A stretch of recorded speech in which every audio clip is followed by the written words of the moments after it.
नमस्कार।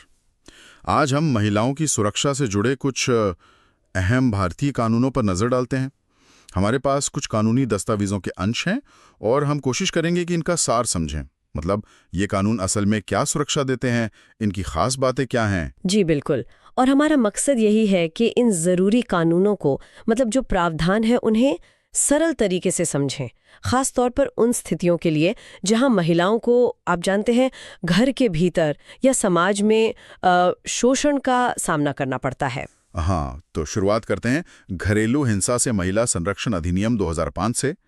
ये तो काफ़ी चर्चित कानून है, 2006 से लागू है और अब तो पूरे भारत में प्रभावी है। मैंने सुना इसकी सबसे खास बात इसका राहत देने का तरीका। हाँ, ये बात बिल्कुल सही है। इस कानून की एक बड़ी खासियत यही है कि ये सिर्फ सजा पर नहीं बल्कि जो पीड़ित महिला है उसको फौरन राहत और सुरक्षा दिलाने पर ज्यादा जोर देता है। कानून ये भी साफ करता है कि पीड़ित कौन है। मतलब कोई भी महिला जो आरोपी के साथ किसी तरह के घरेलू रिश्ते में रही है या है और हिंसा का आरोप लगाती है। अच्छा, घरेलू रिश्ते से मतलब क्या सिर्फ शादीशुदा जोड़े ही इसमें आते हैं? नहीं नहीं, इसका दायरा काफी बड़ा है। इसमें खून के रिश्ते हैं, शादी है, गोद लेने से बने संबंध है, या फिर अगर आप संयुक्त परिवार के सदस्य हैं तो वो रिश्ते भी। यहाँ तक कि बिना शादी के जो शादी जैसे रिश्ते होते हैं, मतलब लिव इन रिलेशनशिप्स, वो भी इसके तहत आते हैं। ओह अच्छा। हाँ, जरूरी ये है कि वो कभी एक साझा घर में रहे हों। और घरेलू हिंसा की परिभाषा ये भी काफी विस्तृत लगती है। इसमें सिर्फ मतलब मारपिटाई ही नहीं आती। बिल्कुल सही कहा आपने। शारीरिक हिंसा तो है ही, पर उसके साथ साथ लैंगिक हिंसा, मौखिक यानी गाली गलौज, भावनात्मक और आर्थिक दुर्व्यवहार भी घरेलू हिंसा ही माना जाता है। आर्थिक दुर्व्यवहार भी? हाँ बिल्कुल। और यहाँ तक कि महिला या उसके किसी रिश्तेदार से दहेज की मांग करना या उसके लिए धमकाना, वो भी इसी कानून के दायरे में आता है। तो मूल बात यह है कि कोई भी ऐसा काम जो महिला के स्वास्थ्य, सुरक्षा, जीवन या उसकी मानसिक या शारीरिक स्थिति को नुकसान पहुंचाए, वो घरेलू हिंसा है। तो अगर किसी महिला के साथ ऐसा होता है तो उसे फौरन क्या मदद मिल सकती है? आपने वो राहत पर जोर दिया था। जी, मजिस्ट्रेट कई तरह के तुरंत राहत देने वाले आदेश दे सकते हैं, जैसे प्रोटेक्शन ऑर्डर, मतलब संरक्षण आदेश। वो क्या होता है? ने से रोका जाता है, या फिर महिला के काम की जगह, बच्चों के स्कूल जाने से या किसी भी तरह संपर्क करने से रोका जाता है। फिर है निवास आदेश। इसमें महिला को उसी साझा घर में रहने का अधिकार मिल सकता है या आरोपी को घर से निकाला जा सकता है। अच्छा। या फिर महिला के लिए रहने का कोई और इंतजाम करवाना। और हाँ, उसका स्त्री धन वापस दिलवाना भी इसी में शामिल है। और पैसों की मदद या बच्चों के बारे में भी कुछ है? हाँ बिल्कुल। धनिक अनुतोष है, जिसके जरिए कमाई का जो नुकसान हुआ, इलाज का खर्चा, संपत्ति का नुकसान और गुजारे भत्ते का मुआवजा मिल सकता है। बच्चों के अस्थायी कस्टडी के लिए अभिरक्षा आदेश है, जो पीड़ित महिला को मिल सकती है। और एक प्रतिकर आदेश भी है, जिससे हिंसा से पहुंची चोटों, मतलब शारीरिक या मानसिक पीड़ा और भावनात्मक दुख के लिए मुआवजा दिलाया जा सकता है। ये सब फौरन मदद पर केंद्रित हैं। घरेलू हिंसा की बात में दहेज का जिक्र आया, लेकिन दहेज के लिए तो एक अलग से ही पूरा कानून है ना? दहेज प्रतिषेध अधिनियम 1961। ये कितना सख्त है? हाँ, ये काफी सख्त कानून है। ये पहले तो दहेज को परिभाषित करता है, मतलब शादी के सिलसिले में दी गई कोई भी संपत्ति या कीमती चीज। हाँ, मेहर इसमें शामिल नहीं है।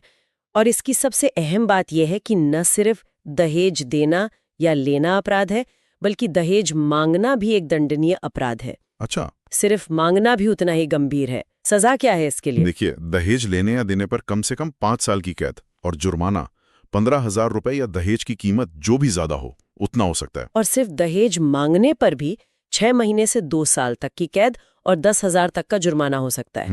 कानून ये भी साफ करता है कि दहेज लेने देने का कोई भी समझौता वो पूरी तरह अवैध होगा, शून्य होगा।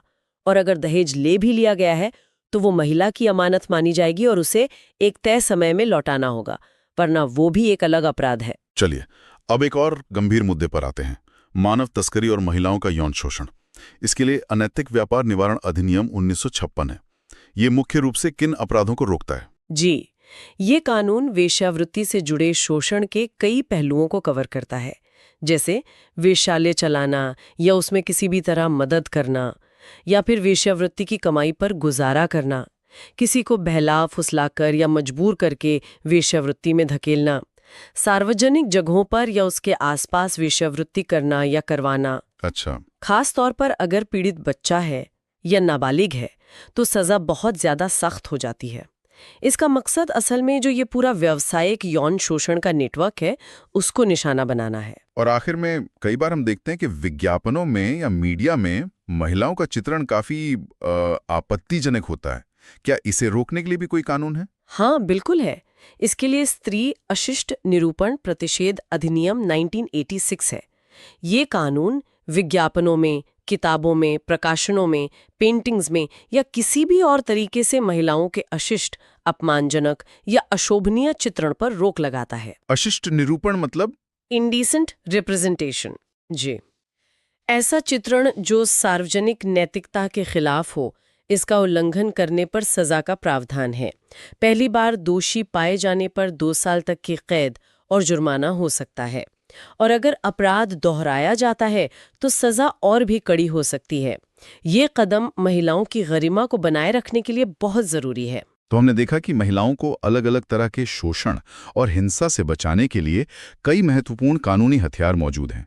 चाहे वो घर के अंदर की हिंसा हो, दहेज से जुड़ा मामला हो, मानव तस्करी हो या फिर सार्वजनिक रूप से उनका गलत चित्रण हो। बिल्कुल, ये सारे कानून महिलाओं को अधिकार और सुरक्षा का एक महत्वपूर्ण ढांचा देते हैं। इसमें प्रोटेक्शन ऑफिसर्स हैं, सर्विस प्रोवाइडर्स हैं और अदालतें हैं जिनकी अहम भूमिका है। सच कहूं तो इन अधिकारों के बारे में जानकारी होना ही अपने आप में एक बहुत बड़ा सशक्तिकरण है। ये जानकारी वाकई बहुत अहम है, लेकिन एक सवाल फिर भी मन में उठता है कि जब इतने मजबूत कानूनी प्रावधान हमारे पास हैं, तो भी ज़मीनी हकीकत कई बार उतनी अच्छी क्यों नहीं लगती?